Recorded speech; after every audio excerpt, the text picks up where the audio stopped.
Nama anggota kelompok.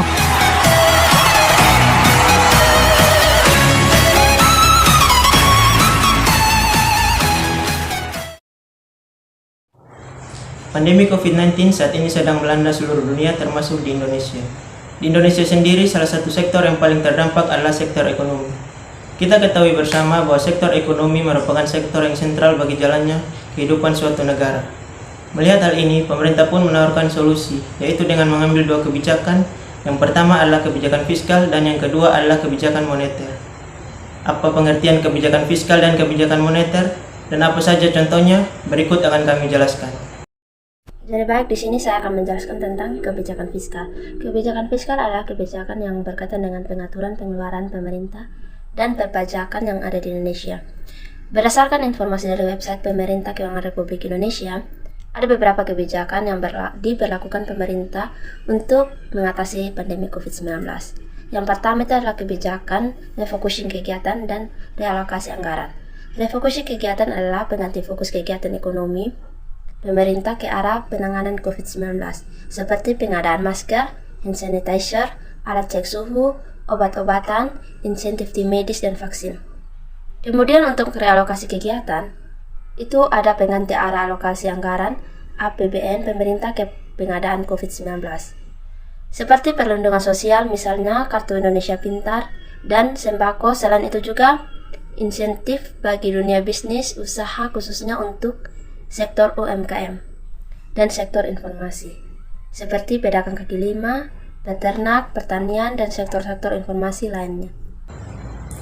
Kemudian kebijakan fiskal yang kedua adalah kebijakan stimulus pajak untuk karyawan dan dunia bisnis, seperti yang pertama pajak penghasilan karyawan ditanggung oleh pemerintah.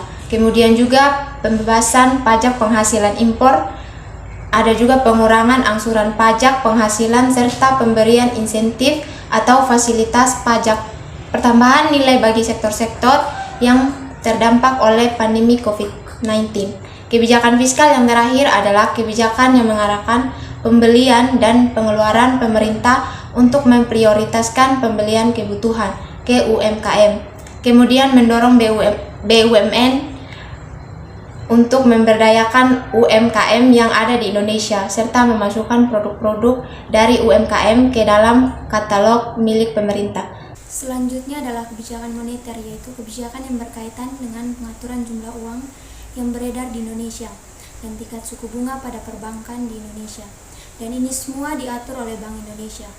Berdasarkan informasi yang kami dapatkan melalui website Bank Indonesia, ada beberapa kebijakan moneter yang dilakukan Bank Indonesia dalam menghadapi pandemi COVID-19. Pertama itu adalah stimulus moneter untuk dunia usaha di Indonesia, yaitu penurunan suku bunga acuan pada Bank Indonesia menjadi 3,5% per 20 April 2020. Tujuannya agar usaha-usaha yang ada di Indonesia bisa memperoleh modal dengan biaya kredit yang lebih murah, sehingga ini bisa membantu mengembangkan usahanya. Kemudian kebijakan moneter yang kedua adalah menjaga stabilitas nilai rupiah atau yang disebut dengan intervensi pasar oleh Bank Indonesia. Hal yang dilakukan yaitu menambah jumlah mata uang US dolar Amerika Serikat dengan cara menguras cadangan devisa negara milik Indonesia. Tujuannya agar ketersediaan likuiditas uang rupiah kita itu tetap terjaga. Selanjutnya, kebijakan moneter yang terakhir adalah mengendalikan inflasi. Pengendalian inflasi ini dilakukan dengan mencetak uang oleh Bank Indonesia secara terbatas dengan mempertimbangkan kebutuhan masyarakat, pertumbuhan ekonomi, dan tingkat inflasi yang terjadi di Indonesia. Tujuannya agar inflasi itu tidak melewati batas dan tetap terjaga, sehingga secara keseluruhan perekonomian negara kita tetap stabil. Demikian penjelasan kami melalui tugas video ini yang membahas tentang kebijakan fiskal dan kebijakan moneter, terkhususnya ke dalam pandemi yang Indonesia alami saat ini. Semoga apa yang kami jelaskan dapat bermanfaat buat teman-teman semua. Sekian dan terima kasih.